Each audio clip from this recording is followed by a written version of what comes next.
era tubakozesa okuyita omwaka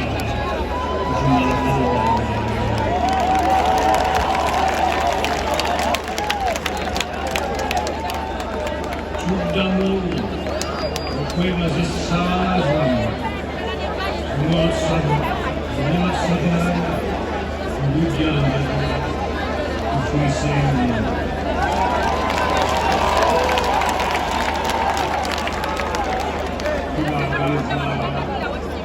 mwaka omupya ogw'emirembe n'obulungi.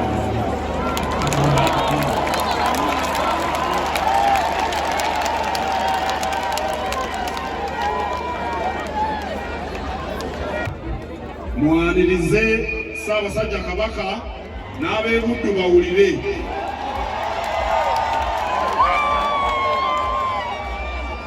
Nze siwulidde.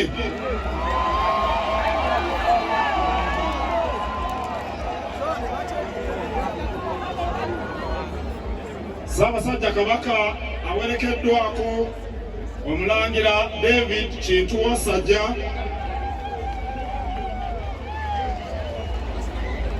Omulangira Richard Semakookiro,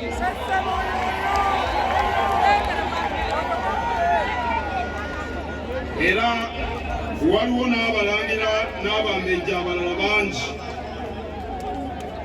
Mukama wange Ssaabasajja,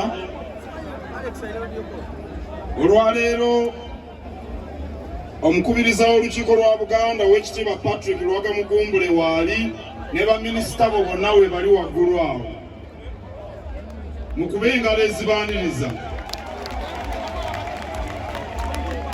Tulinawo akulira oludda oluwabula gavumenti Honorable Joel Ssenyonyi,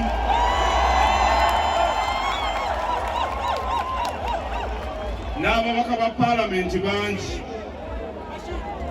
Tulina omukubiriza w'olukiiko lw'abataka Mutaka Namwama n'ab'obusolya bangi, era mubakubire mu ngalo. Abaami ab'amasaza n'abakungu bo bangi, mukama wange. Abaddukanya radio CBS eteekateeka enkuuka nabo weebali, era baabalabye dda. N'abaami n'abakungu ba Ssaabasajja Kabaka bangi. Ssaabasajja Kabaka, essuubi ly'abantu mu Buganda liri mu Namulondo, era abantu bwe bakulabako emitima gibadda mu nte.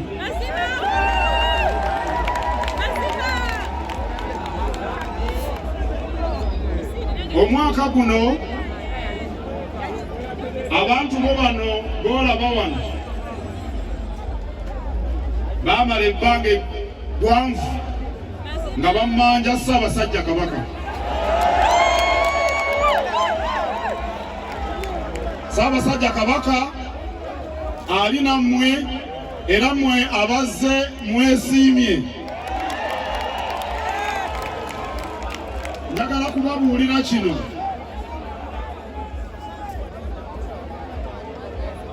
Teri muntu ayinza kwagala kusinga kitaawo. Ffe mu Buganda Kabaka ye kitaffe, era yatuwadde obubaka mwabuulidde bwabaddemu ennyingo 12. Bwe munaazigenderako 225 mugenda kumumalako nga muli bawanguzi.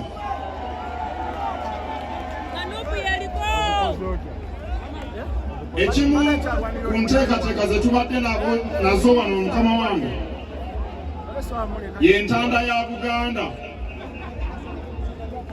era abantu bo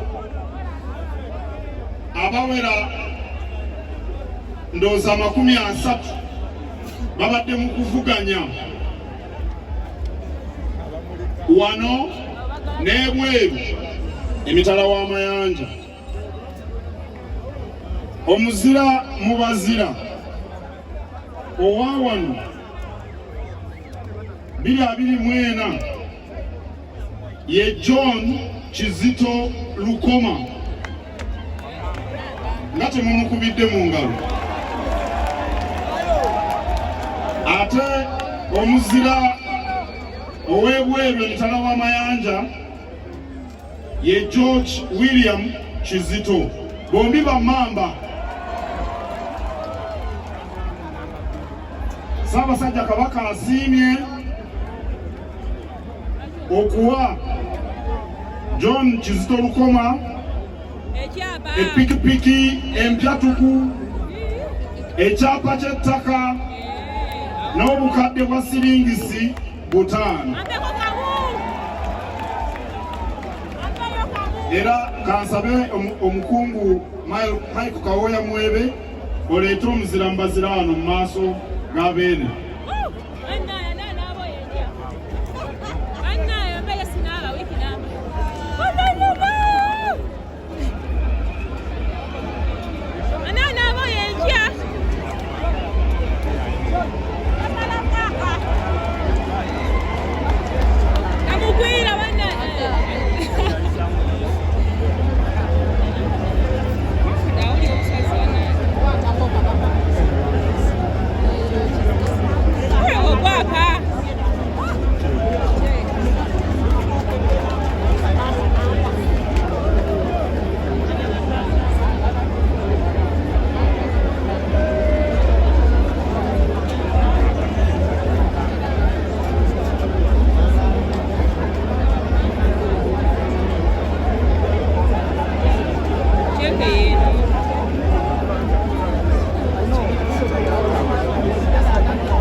Wedana wansifikira message yankuke katika njibao